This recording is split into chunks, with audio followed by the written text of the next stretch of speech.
I gazed at the custom-made welcome baby banner, wondering if the rose gold lettering had been a misstep. Olivia had always favored understated elegance, but Mother, in her infinite wisdom, now championed extravagance in all things. The party planner's invoice in my hand served as a stark reminder of why I should have politely declined to orchestrate this entire affair. I'm Clara, and for the past 15 years I've been diligently attempting to debunk the myth that career success and family devotion are mutually exclusive. Spoiler alert, my mother remains unconvinced. "Caterers are here, Ms. Clara," Maya announced, appearing at my side, clipboard in hand. They're running 20 minutes behind schedule, naturally. I glanced at my watch and saw another work email clamoring for my attention, but it could wait. "Did you confirm the floral arrangements?" "All set. But your mom called again. She's proposing a seating chart revision. Wants Lily's college friends moved closer to the front." I closed my eyes, inhaling deeply. It was the seating chart we'd finalized 3 days prior. The one she'd approved. Maya gently squeezed my shoulder. "Want me to handle it?" "No, I'll manage," I sighed, retrieving my phone and dialing. "Clara, darling." Mother's voice dripped with saccharine sweetness. "I was just thinking about the seating. Mother, it's simply not feasible to alter it now. Place cards are already printed, tables are already set, and Lily specifically requested." "Lily approved the arrangement last week, yes, I recall." Her tone was dismissive. I watched as venue staff meticulously positioned crystal centerpieces. "Remember the family dinner, Mother?" "Oh, you mean the dinner you abandoned prematurely for that all-important conference call?" There it was. Eleanor Vance's signature guilt trip. "That call secured the Thompson account," I stated. "The account that's partially funding this elaborate shower you're currently attempting to micromanage." "Always with the work, Clara, isn't it? Your sister is having a baby. Would it truly pain you to prioritize family for once?" The venue manager waved frantically from across the room. "Mother, I must go. The seating remains as is." I disconnected before she could respond. "Is there any problem?" Maya inquired. "Just the usual maternal theatrics," I replied. "Now, what fresh hell awaits? Dessert table lighting isn't ethereal enough, apparently." Maya deadpanned. "Our manager's on the verge of a meltdown." As we walked towards the escalating drama, my phone vibrated. It was Lily's text. "Mom says you're being difficult about seating. Can't you just help make my day perfect?" Perfect. The word echoed with bitter irony. Perfect. Like the straight A's that were never quite good enough. Perfect. Like the promotion that meant nothing because it coincided with Sunday dinner. Perfect. Like this extravagant $40,000 baby shower that still, somehow, fell short of expectations. "The lighting is fine," I stated firmly to the frazzled manager. "If necessary, we can adjust camera settings for the photos." My phone buzzed again. This time it was Mr. Davis, the family lawyer. "Clara, your mother's on my other line regarding the venue contract. Something about last-minute alterations." I pinched the bridge of my nose. "Inform her any modifications at this juncture incur significant additional charges." "She insists money is no object." "Of course," I muttered. "Not her money, naturally. Just placate her, please. We're mere hours from the event." "Will do. And Clara," Davis paused before adding, "you're handling this remarkably well. Don't let anyone diminish that." The phone was then disconnected, a familiar ache settling in my chest. The same hollow pang from childhood piano recitals and debate championships, from art majors lauded and business degrees dismissed. "Hey!" Maya's voice cut through my reverie. "You all right?" "I'm fine," I lied. Just wondering why I persist in seeking validation from those determined to misunderstand me. "Because you're Clara," Maya stated simply. "You don't surrender, even when logic dictates you should." My phone buzzed. It was a message from Aunt Claire. "Mother's fully mobilized. Prepare for battle, darling. And remember, your worth transcends their approval." I surveyed the impeccably decorated venue, each detail meticulously orchestrated amidst client meetings and project deadlines. In 4 hours, this room would teem with guests, and my sister would have her picture-perfect baby shower. And I, ever the dutiful daughter, would smile, nod, and pretend their barbs don't sting, as always. Because that's what good daughters do, don't they? The baby shower was in full swing when my phone vibrated for the 10th time. A client emergency demanded immediate attention. I slipped behind a decorative screen. "Yes, I understand the urgency," I murmured. "I can review the contract within 20 minutes. Clara," Mother's voice sliced through the party chatter. "What precisely are you doing sequestered back there?" I terminated the call abruptly. "Just overseeing gift arrangements, Mother. Always tethered to that infernal device," she hissed, grasping my arm and propelling me back into the throng. "Your sister is about to open presents. Surely your precious work can endure a brief delay." Lily, resplendent in an ornate chair I'd specifically sourced, was enthroned amidst a semicircle of fawning guests. Her expectant glow was enhanced by the professional lighting I'd painstakingly arranged, a detail that would go unacknowledged. "There you are." Lily's smile didn't quite reach her eyes. "I was beginning to suspect you'd vanished entirely, just managing a few last-minute details," I offered, taking my seat beside her, aware of Mother hovering nearby. "Details, details." Mother sighed theatrically. "That's all you concern yourself with these days. Numbers and contracts. Neglecting actual family." A ripple of discomfort shifted through the assembled guests. "Shall we proceed with the presents, then?" Lily commenced unwrapping gifts with practiced enthusiasm. I discreetly checked my phone. 3 missed calls from the increasingly frantic client. "Oh, this one's from Clara," Lily announced with forced cheer. My stomach clenched. I'd spent the better part of a week tracking down a vintage silver rattle, an exact replica of the one featured in our grandmother's baby photos. Lily tore through the paper, revealing the velvet box. "Oh, it's nice. Just like Grandma Margaret's," she conceded, her tone lukewarm. "Yes," I interjected quickly. "Remember how Grandma always told us stories about?" Speaking of remembering, Mother cut in. "Does everyone recall when Clara missed Lily's college graduation due to a crucial meeting?" The room fell into an immediate, oppressive silence. Lily's husband, Ben, shifted uncomfortably in his seat, avoiding eye contact. "Mother, that was years ago," I said quietly. "And I flew in the very next day. And now, here we are." "And now, here we are," Mother plowed on relentlessly. "At Lily's baby shower. And she still can't detach herself from that infernal phone for a single hour." "Eleanor," Aunt Claire interjected sharply, a clear warning in her tone, but Mother was impervious to subtle cues. "Does anyone actually know who orchestrated this entire shower?" she demanded of the captive audience. "Mother did," Lily chimed in, her voice thick with tears. "While you were too preoccupied with your important career to be bothered to assist." I stared at her, momentarily speechless. "Lily, I literally planned every—" "Oh, please," she sniffled dismissively. "You wrote a few checks, threw money at it, as you do with everything. But where were you for the actual planning? The late-night calls about color schemes, the menu tastings. I was on those calls, Lily?" My voice rose despite my best efforts. "I meticulously scheduled them around your availability, remember." "Ladies," Ben attempted weakly to intervene, but Mother silenced him with a withering glare.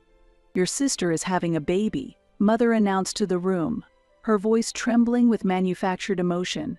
"A miracle. A new life. But I suppose that's simply not as significant as whatever pressing matter occupies her on that phone."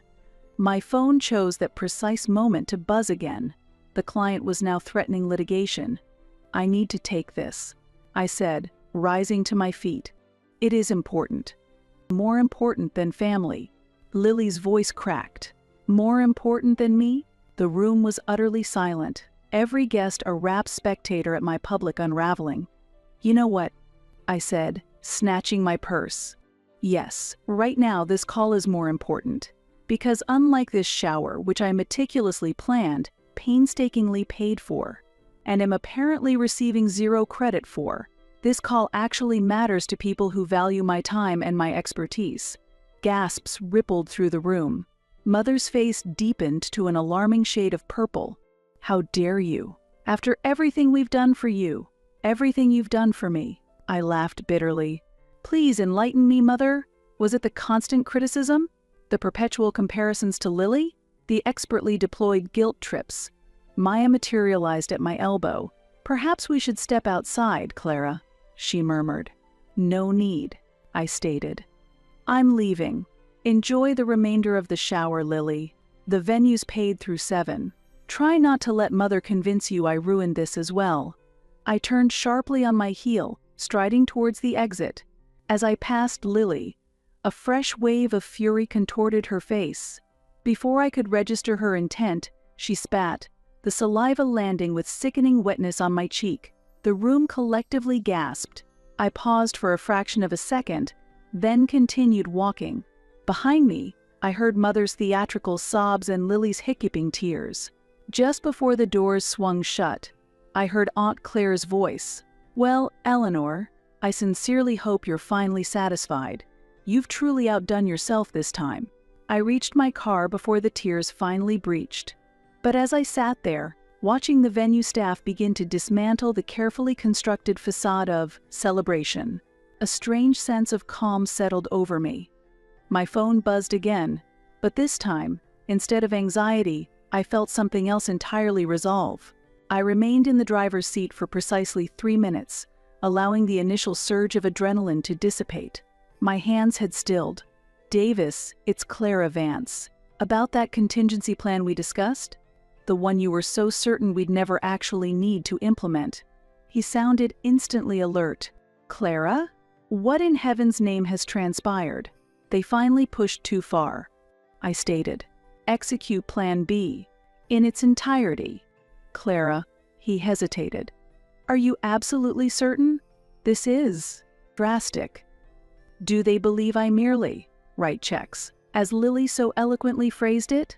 Let's illuminate precisely what that entails. I disconnected and immediately dialed Sophia, the venue manager. Sophia, regarding those payment arrangements we previously discussed. Of course, Ms. Vance. Everything is prepared, precisely as requested. Excellent. Implement all changes. Effective immediately. My phone pinged with an incoming text from Maya. Holy Mother of Pearl, they are still going at it. Lily's now weeping about how you abandoned her on her special day. Your mother is holding court, playing the role of martyred queen with Oscar-worthy conviction.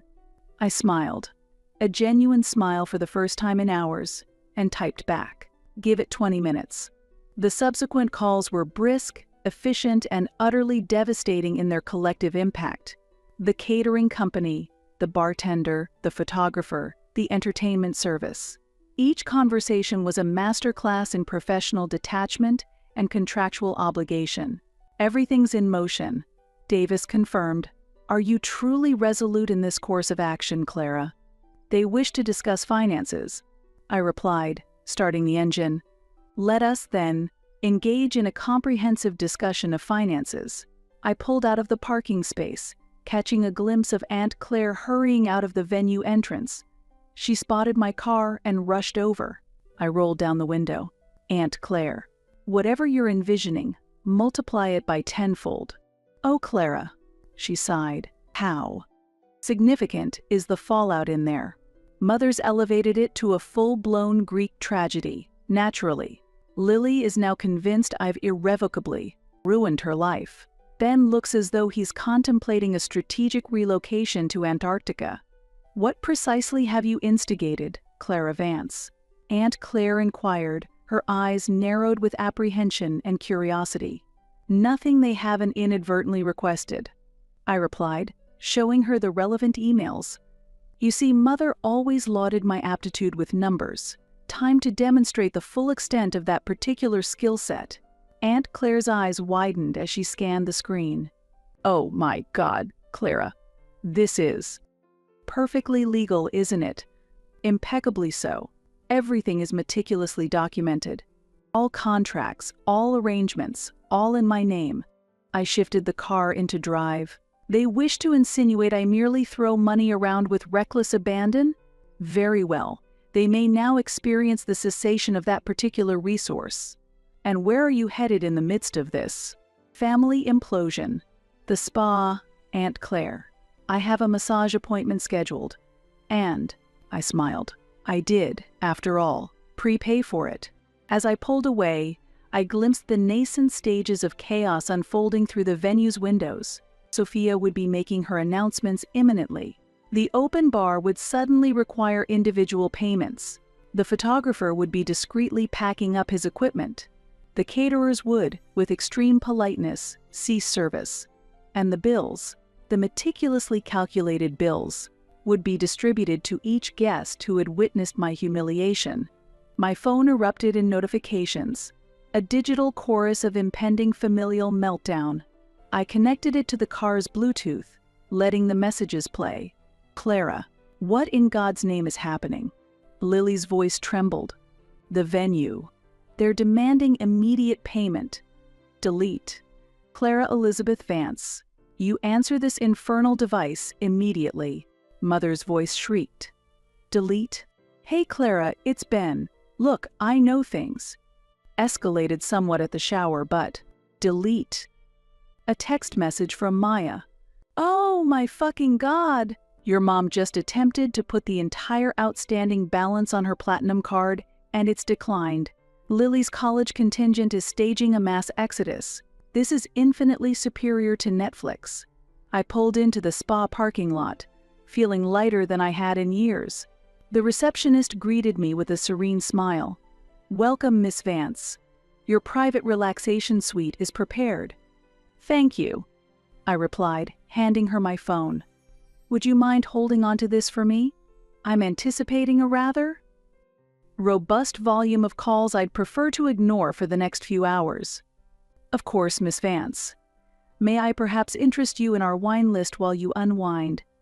Please do, I murmured, following her towards the promise of blissful oblivion. As I entered the hushed tranquility of the suite, another text message arrived from Davis. Bills are fully distributed. Your mother is now attempting to contact the venue owner directly. Should I run interference? No, I typed back. Let her attempt to navigate that particular labyrinth. Some lessons are most effectively learned through direct, unmediated experience. I changed into the luxurious spa robe, the murmur of artificial waterfalls soothing my frayed nerves. My phone buzzed one final time. Another message from Aunt Claire. Your mother's facial expression upon receipt of the bar tab? Priceless, darling. Worth every penny of this glorious conflagration. But was incinerating the bridge entirely unavoidable? I considered the decades of relentless criticism, the casual diminishment, the perpetual role of familial ATM, all while being berated for insufficient family orientation. Some bridges, I typed back decisively, simply demand combustion to illuminate, perhaps, what lies on the other side of the wreckage. Then, I powered off my phone, ordered a glass of champagne, and prepared to savor every exquisite, guilt-free minute of my thoroughly justified revenge. After all, I had written the check. The massage therapist's skilled hands worked out 15 years of accumulated, family-induced tension from my shoulders, while my phone collected a steadily escalating volume of frantic messages in the locker room. 2 glorious, uninterrupted hours of silence ensued. When I finally emerged, the receptionist greeted me with an expression of mingled sympathy and amusement. Your phone has been quite active, Miss Vance. 37 missed calls and countless messages. I assume none were particularly pleasant. She discreetly handed me the device. The last voicemail, in particular, was rather vociferous. Something about financial terrorism, I believe. I scrolled through the litany of increasingly desperate messages. The final voicemail was from Mother, her voice shrill with panic. Clara Elizabeth Vance. The venue is demanding immediate payment. For everything. Lily's friends. Apparently they were expected to pay for their own drinks. The photographer. He simply left, taking all the photos. The caterers. They packed up all the food. Clara, what in God's name have you done? I deleted it with a serene smile and dialed Maya.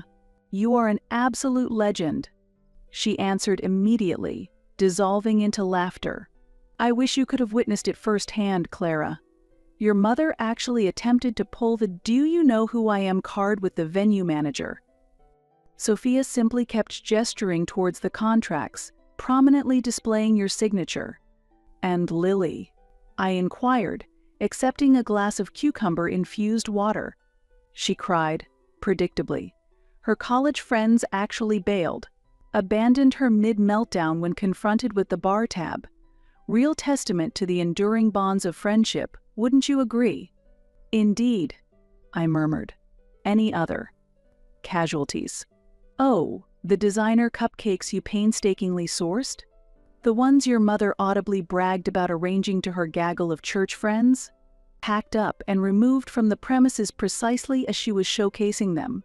Impeccable timing, really. My phone buzzed with another incoming call. From Davis. Clara Vance speaking. Clara. He stated without preamble. Your mother is now threatening legal action. 4. What, precisely, is her legal grievance? For my temerity in paying for services rendered and subsequently exercising my contractual right to withdraw said services, I replied. Let her grasp at straws. Indeed, he chuckled. The final tally is substantial. Between the remaining venue fees, the bar tab, photographer cancellation penalties, and the catering balance. Approximately $288,000, which of course they are now solely responsible for remitting, and their capacity to remit. Your mother's credit cards are comprehensively maxed out. Lily's too, I gather. Not my concern, I stated, rising to gather my belongings. Franklin, then, rather, has actually been surprisingly reasonable. He's offered to negotiate a payment plan. Decline it, I instructed. They wish to handle everything independently, without my interference. Let them now fully embrace the joys of independence. My phone buzzed again. Aunt Claire. You have instigated quite the scandal, darling, she announced. Half the country club will be dissecting this for months to come. Excellent, I replied, stepping out into the cool evening air, feeling remarkably unburdened. Perhaps they'll reconsider inviting Mother to plan their future events. Lily, predictably, is a mess. Claims you've ruined her baby shower and destroyed memories forever. That's infinitely preferable to compared to allowing her to continue ruining the rest of my life, I stated, adding a generously vindictive tip to my spa bill. And Mother? How is Eleanor receiving this? Karmic retribution. Already engaged in frantic outreach to every acquaintance. Desperately soliciting loans. No takers thus far. Apparently her credit history isn't quite as pristine as she pretends. Any regrets, Clara? Aunt Claire inquired, a thread of concern in her amused tone. Only that I neglected to record the entire spectacle for posterity. I confessed. Aunt Claire chuckled. Ah, but I did manage to procure a rather evocative photograph of your mother's visage upon presentation of the bar tab. Frame-worthy, truly. My phone illuminated with another text, this one from Ben. Clara, can we speak? Just us? I think. Apologies are long overdue. Interesting timing, I muttered. What will you do now, Clara? Aunt Claire prompted. I slid into my car, adjusting the rearview mirror. The woman reflected back looked different, lighter, freer. Now, Aunt Claire, I am going home. I'm ordering takeout from that new Thai place, and I intend to luxuriate in the silence. They wish to discuss money? They may now discuss it amongst themselves. And tomorrow? Tomorrow I shall return to being the successful career woman they so love to criticize, Only this time, they will possess a more nuanced understanding of precisely what that entails. As I drove home, my phone continued its relentless symphony of messages and calls. Each notification represented a person who had witnessed my public humiliation and was now desperately clamoring for my intervention. Each would remain unanswered. Because sometimes the most potent form of revenge isn't merely achieving parity, it's about teaching people the value of what they consistently took for granted. Monday morning dawned, bringing with it a digital deluge of 53 unread messages and 12 voicemails. I summarily deleted them all and walked into my office as though it were any other day, which it was.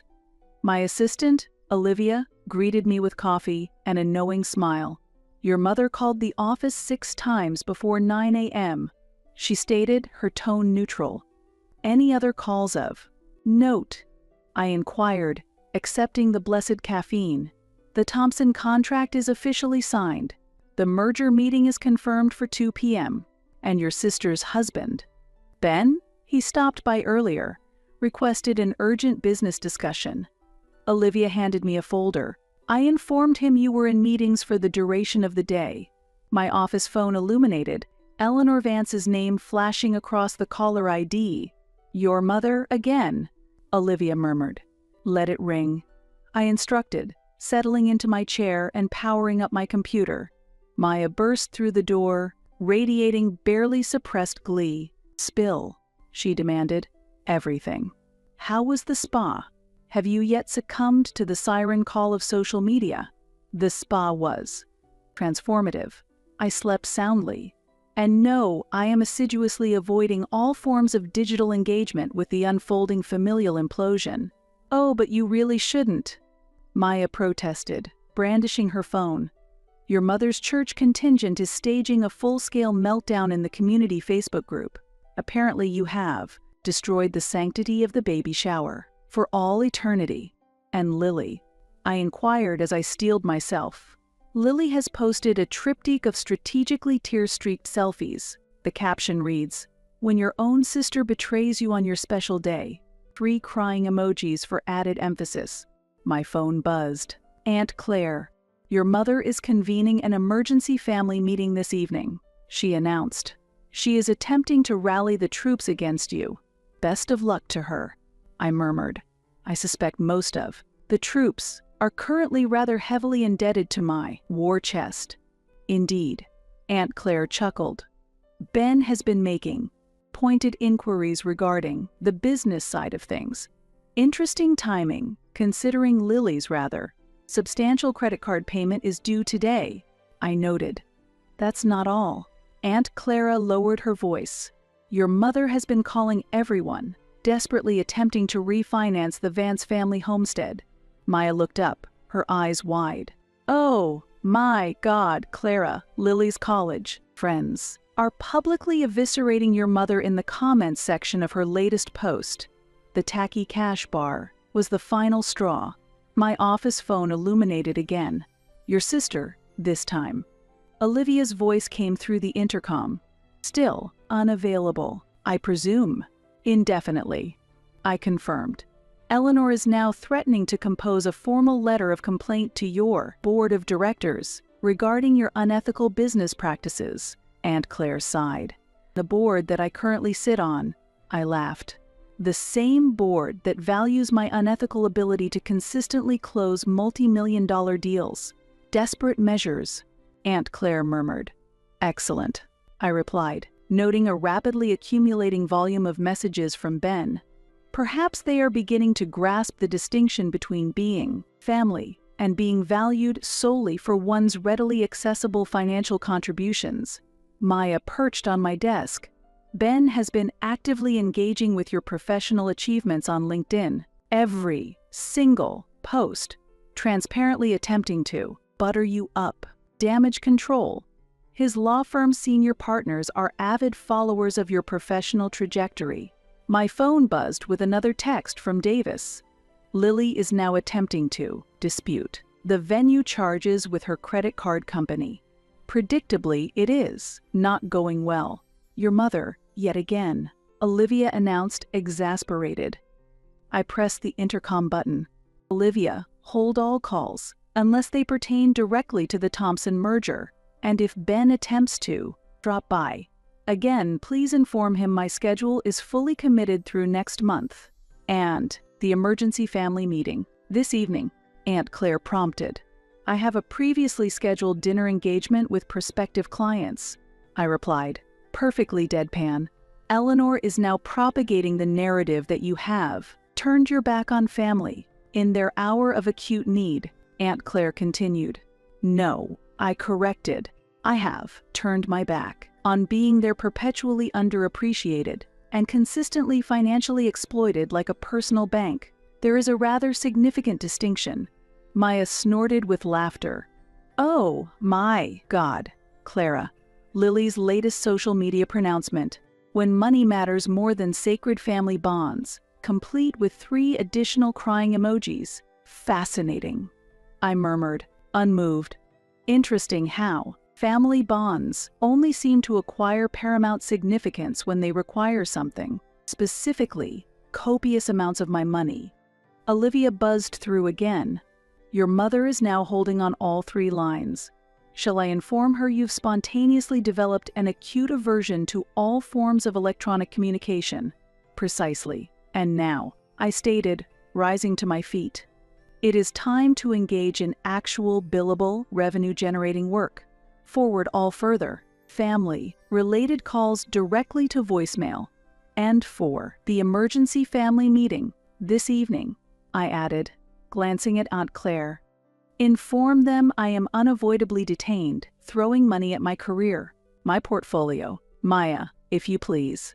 That, after all, is what I demonstrably excel at. As I strode towards the executive conference room, my phone illuminated with more incoming messages. Ben. Clara, we need to discuss Lily's credit score. It's catastrophic. Delete. Mother. This behavior is utterly unacceptable, Clara. We raised you better than this. Delete. Lily.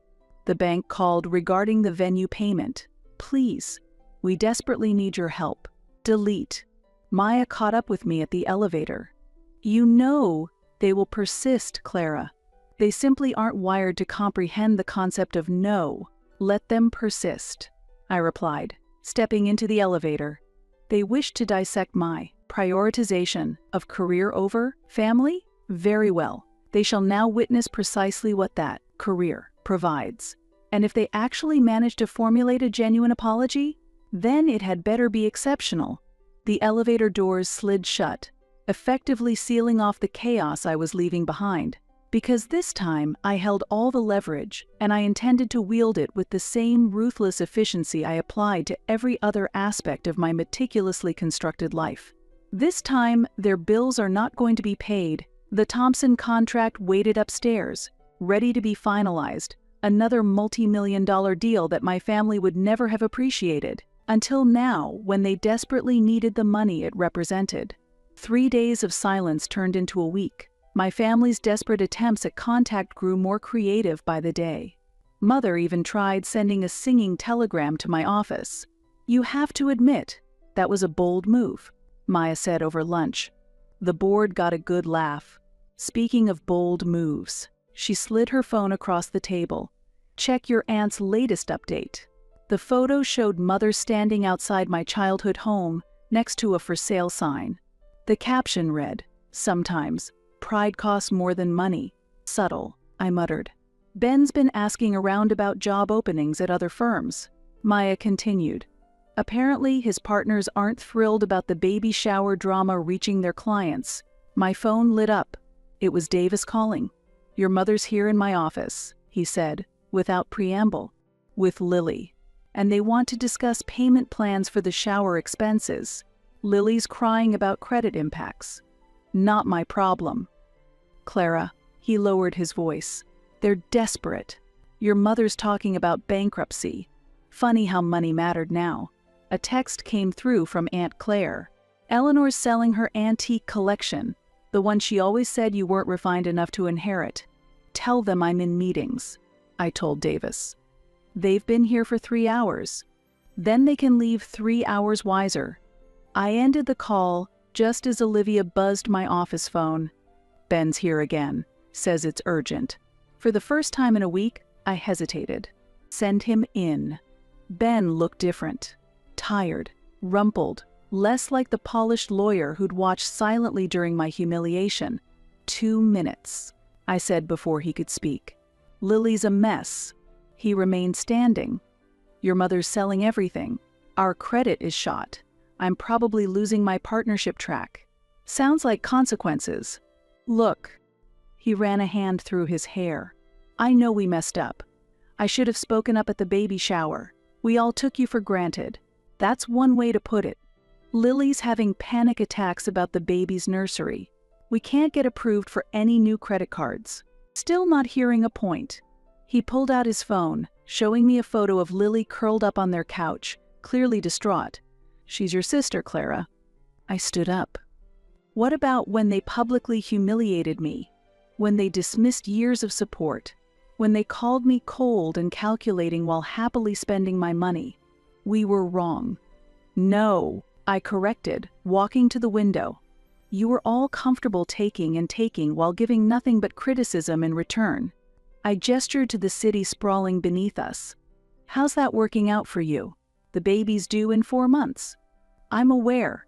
I canceled the crib delivery yesterday." His phone buzzed. It was Lily calling. He ignored it. "Your mother's house is in pre-foreclosure," he said quietly. "She has options.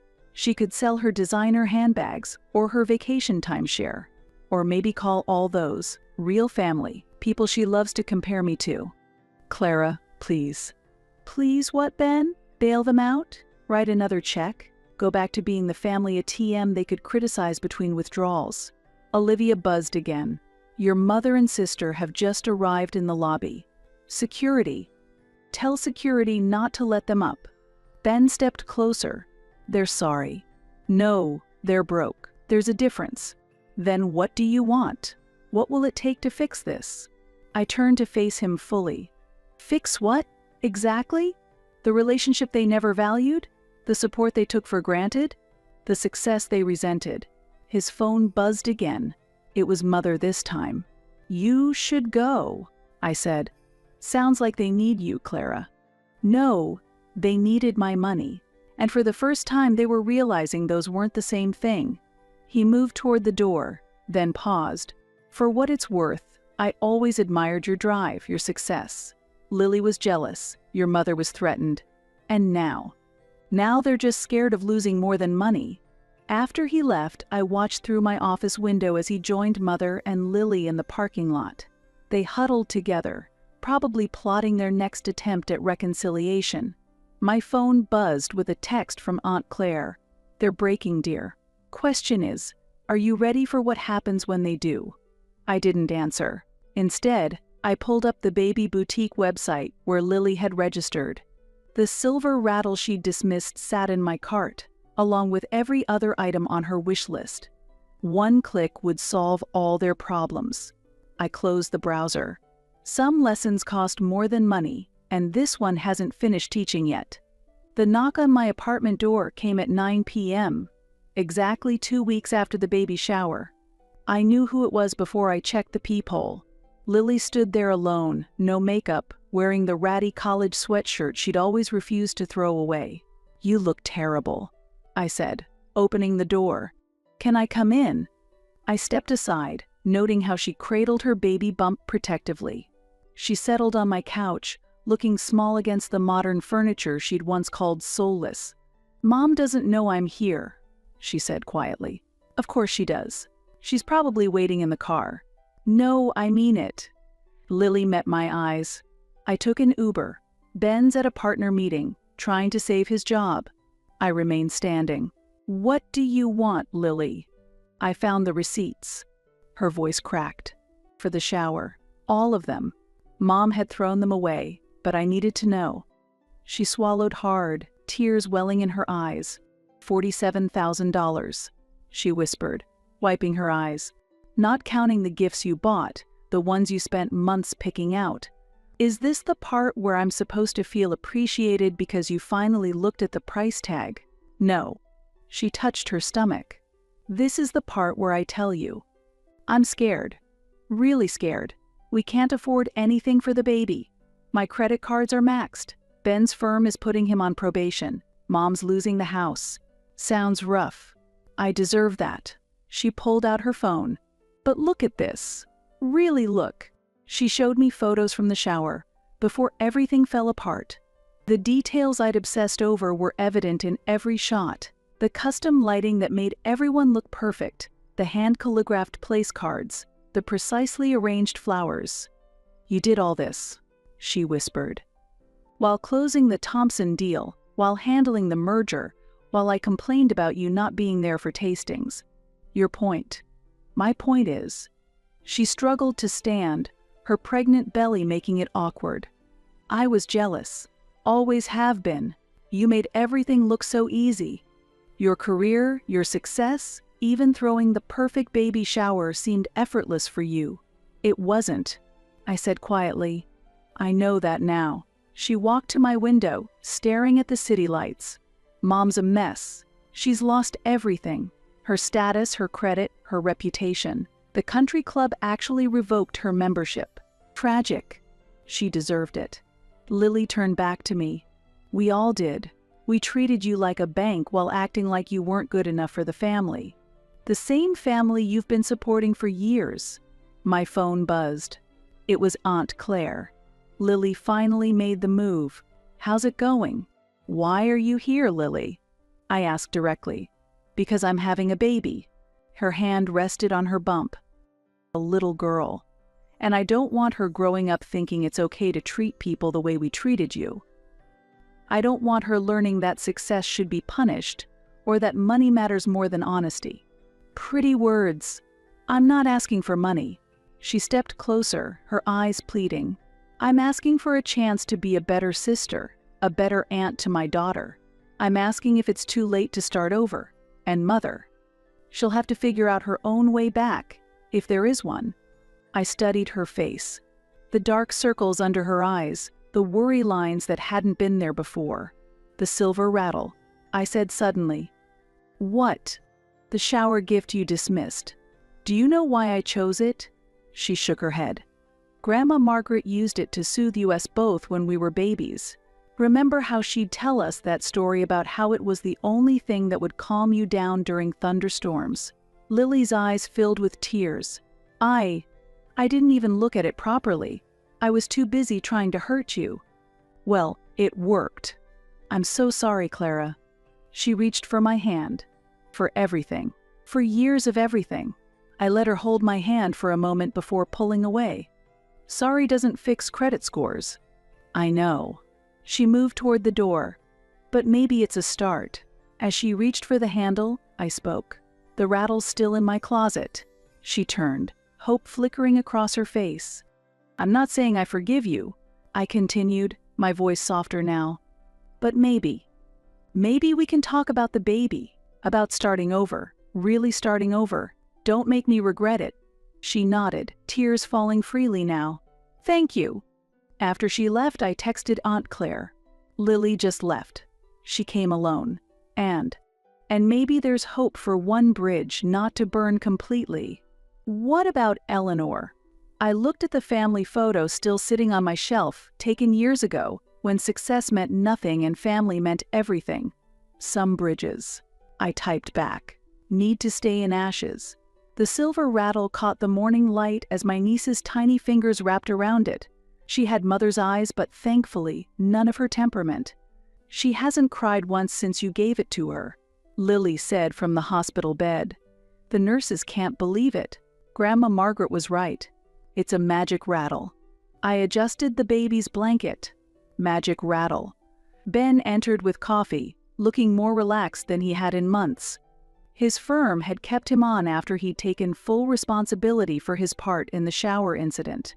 Humility, apparently, went a long way. Your mother's in the lobby, he said quietly. Again, Lily groaned. Did you tell her security's keeping her there? He handed me a cup. Your call, Clara. My phone buzzed. Aunt Claire. Eleanor's making quite a scene downstairs. Something about grandmother's rights. Let her be, I replied. watching my niece drift to sleep. The past 3 months had been a study in consequences. Mother had indeed lost her house, moving into a small apartment that horrified her social circle. Lily and Ben had started marriage counseling, working through the damage that financial stress and family dysfunction had caused. And I had learned to set boundaries. The trust fund is set up, I told Lily, putting my coffee down. But the conditions stand. She nodded. No contact with Mother until she completes therapy. No access to the money without financial counseling first. And we maintain separate holidays. She smiled sadly. No more forced family gatherings. The baby stirred, making those tiny noises that newborns do. Ben took a photo, then showed me his phone. Mother pacing in the lobby, gesturing wildly at hospital staff. She'll never change, Lily said softly. No, I agreed, but we did. My phone lit up with messages from the family group chat I'd never left. Cousin Rachel, Eleanor's posting about being banned from meeting her granddaughter. Uncle Paul, should we tell her that's not how restraining orders work? Aunt Claire, the therapy appointments are paid for. She's choosing not to go. I muted the chat and focused on the baby. She had Lily's nose, Ben's chin, and hopefully none of the family's talent for emotional manipulation. I've been thinking about names, Lily said, adjusting her position. Please tell me you're not considering Eleanor Jr. No. She exchanged looks with Ben. We were thinking of Margaret after Grandma. The rattle clinked softly as the baby moved. She'd like that, I said finally. Lily hesitated. We want you to be her godmother. You sure? I might be too busy with my cold, calculating career. That's why we want you. Ben sat on the bed's edge. Someone needs to teach her that success isn't a character flaw. A commotion outside drew our attention. Mother's voice carried through the door. I demand to see my granddaughter. Security responded quickly. Through the window, we watched them escort her out, her designer knockoff bag swinging wildly as she protested. You know what's sad? Lily cradled little Margaret closer. She could be here right now. All she had to do was get help. Some people prefer their pride to their peace. I picked up the rattle, its silver surface reflecting our small group. But that's not our problem anymore. My phone buzzed one last time. It was Davis. Eleanor's threatening to contest the restraining order again. Let her. I typed back. Some battles aren't worth winning when you've already won the war. Lily touched my arm. Thank you. Not just for the trust fund or the baby stuff. Ben corrected. For giving us a chance to be better. Little Margaret yawned, completely unaware of the family drama swirling around her. She'd grow up knowing a different kind of love, one that didn't come with price tags or conditions. Want to hold her again? Lily asked. I took my niece, feeling her warm weight settle against my chest. The rattle chimed softly as I rocked her. You know, I said, Grandma Margaret used to say something about family, that it's not about who's blood and who isn't. It's about who stays when the money's gone and the masks come off. Sounds wise, Ben said. She was. I watched Margaret's eyes flutter closed. She'd be proud of us, not for the success or the money, but for finally learning what real family means. Outside, Mother's car peeled away from the hospital parking lot, leaving only tire marks and her wounded pride behind. But inside this room with the silver rattle catching sunlight, new beginnings took shape. We had everything we needed. Sometimes the family you choose is better than the family you're born into. And sometimes the best revenge isn't revenge at all. It's about living well, loving better, and letting go.